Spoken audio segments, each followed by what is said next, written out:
حبیب خدا صلی الله علیه و سلم گفتن روز قیامت یک انسان از گناه زیادش خداوند مهربان امر به دوزخ میکنه، میگه ایره بریم به دوزخ. یکی از همین میجاهای چشمش به خدا کپ میزد. از حبیب خدا گفتن میجه چشم، میگفت از خدایا مرا اجازت بده یک لحظه ما گپ زنم، یک لحظه ما گپ زنم. یکی از میجاها خدا میگفت اجازهش میداد است، میگفت از گپ زن.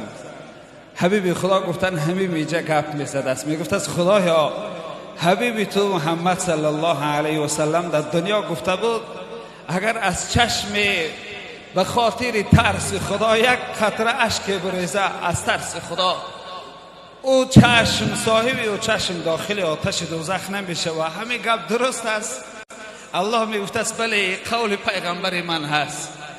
همین میجه چشم شاهدی میداده است، میگفت است خدایا من شاهد هستم همین صاحبی من در دنیا از ترس تو گریه کرده بود، خدایا همین از ترس تو گریه کرده بود، من شاهد هستم، خدایا من شاهدی میتونم، شاهدی مرا قبول کن. الله مهربان میگفت است که واقعا شاهدی درست است، این در دنیا از ترس من گریه کرده بود.